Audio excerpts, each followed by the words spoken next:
This is reposted.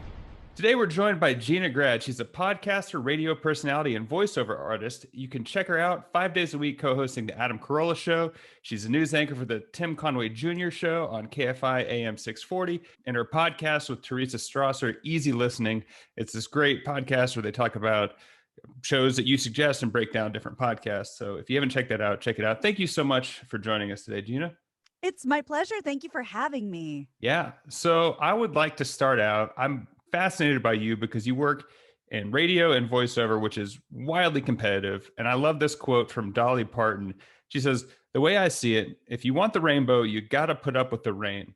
And I think working in radio, yeah, I mean, I'll let you jump in. No, that's my girl. I appreciate that you pulled that quote. And I mean, what could be more accurate than that? Right.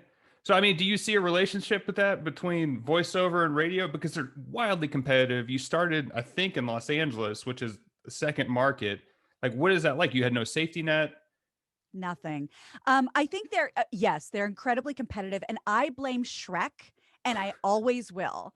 And I promise this makes sense. So, I don't think I'm getting this wrong, but pre-Shrek, super multi mega stars did not do voiceover, or at least they did them in another country, or they did it under an assumed name. It wasn't the thing to do. So people who were career voiceover artists got all these great roles and all these great animated series and all these great feature films. And in my memory, it was Shrek. It was Cameron Diaz, Mike Myers, all these big stars, John Lithgow.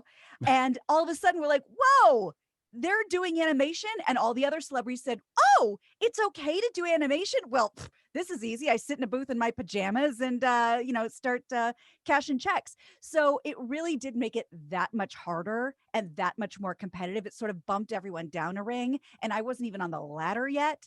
So it definitely made it tough, but it didn't quell. I got to look those up. My desire to be in that industry. But the thing that they both rely on is your voice. So it makes sense that whether you're doing a character or you're just speaking, Minnie Mouse isn't going to cut it. In fact, I listened to old tapes of myself and my voice was much higher. I mean, granted, I was 20 years younger, so I was like, 11 and a half. But my voice just sounds higher. I'm more nervous. I'm younger. And I actually had to train myself to put a little more bass in my voice because it's really hard to listen to high-pitched people on the radio for very long. And I think that's why we don't have a lot of female hosts, and we sprinkle in, these things in different ways. And I think some of it has to do with the sound of your voice. And if you're always talking like this, you can't hear it for 4 hours. So you have to sound like something that is, not poison to the ear, I think is part of it. Right. You do lots of things. One of the things that I think you really do well is sidekicking for Carolla and for Conway. And people think, thank you. Well, that's an easy job. You just let the star be the star. But sidekicking is a real hard job, setting them up, giving them the right news, but also sidekicking in life. Like you're a sidekick to your spouse. I am sidekick to a boss. Like, what's good tips of being a good sidekick? That is such a good question. And I know when people say something's a good question, it's because they're stalling for time because they don't have an answer. But I'm telling you, that is a great question. Because when I started both of those shows. I'm sorry. I started the Carolla show and my morning show 10 days apart. So when people are like, well, why don't you do start your own podcast again? I go, no. I don't have the bandwidth for that. I don't have the headspace. I have to stay in sidekick mode right now. It is so specific, and you are threading such a thin needle. I don't want to have to access the part of my brain where I have to take the reins right now, because I'm not getting paid to take the reins right now. I'm getting paid to play double dutch and to know just when to jump in between these two ropes. And it is hard, and I can't focus on anything else right now. So if you ask Conway, or you ask Mark Thompson, or you ask Adam Carolla, they will probably have varying answers on how skilled I am at this. And sometimes you just kind of have to interrupt.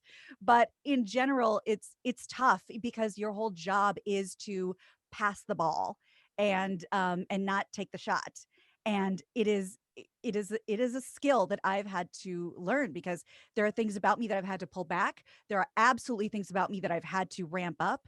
And after 6 years on Corolla, I'm finally starting to feel a little more comfortable. But there are days where I'm like, well, that was a disaster, and I'm just going to have to hope for better tomorrow. I've been married for 16 years. I just finally feel comfortable. So there you go. So something I really like to talk about on the show a lot is improv. And I think, have you taken improv classes? Yes. I mean, I think that would probably be one of the things that really lends itself well to just existing with people in general, right? Yes, absolutely. And I'm telling you this, and I'm not, there is nothing humble about this. I'm actually being quite brave by telling you I am terrible at improv. I am the worst. I've taken Groundlings, I've taken Upright Citizens Brigade.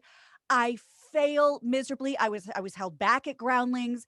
I'm the worst improviser when it comes to like the true, like chess game of the improvising, raise the game and it's three Right. different tiers.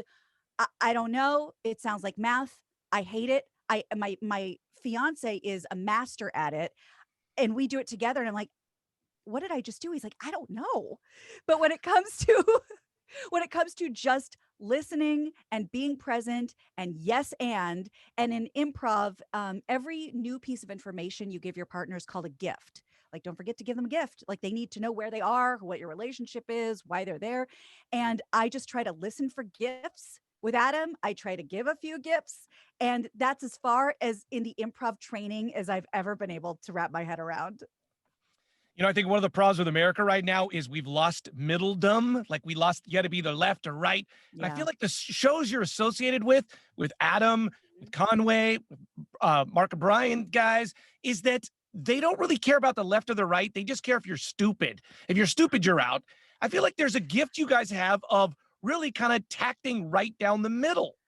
Thank you. That is so nice and refreshing because, when people, that adage of like, what you think of me says more about you than it says about me, like that kind of thing. That's what I always keep in mind because that's how I know I guess I'm doing something correctly when somebody who's a big right wing guy hates me because I'm too liberal and a left wing guy hates me because, oh, I've lost my way. Or I go, okay, then that's how I know I'm being intellectually honest. That's how I know I'm speaking my truth and having conversations that are either comfortable or uncomfortable. But either way, I'm learning. I'm always learning. And I don't have, and I was just talking about this morning.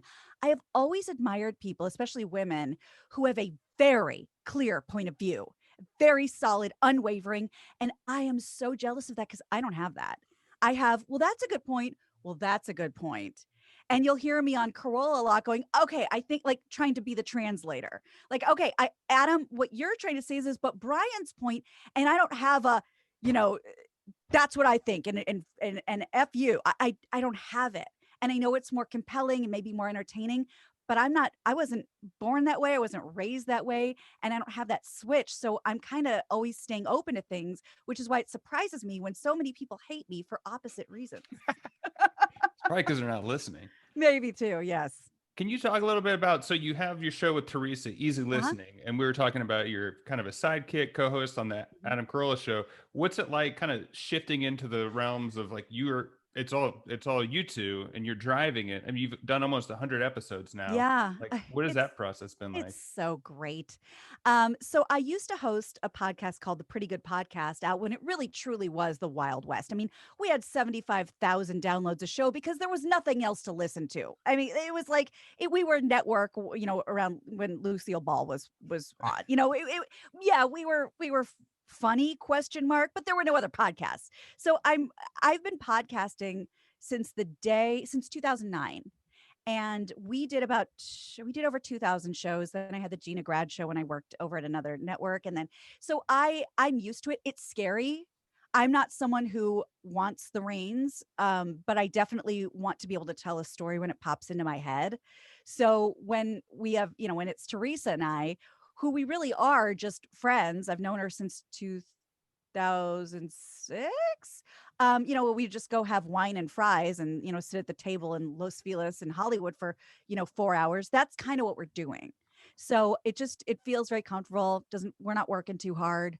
In fact, when we find ourselves working too hard, we talk about it after the show and we say we definitely need to be working smarter because we're prepping way too much for what we need. And it's fun, it's easy, and it is fun to be able to make room for yourself when you have something to say, as opposed to starting to talk, apologizing, and then shutting up for 10 minutes. Well, Gina Grad, thank you so much for joining us today, Oh, giving us a few minutes. Check my her out on pleasure. Instagram and Twitter at Gina Grad. I'm Andrew Keller for Larry and Gina saying thanks for stopping by.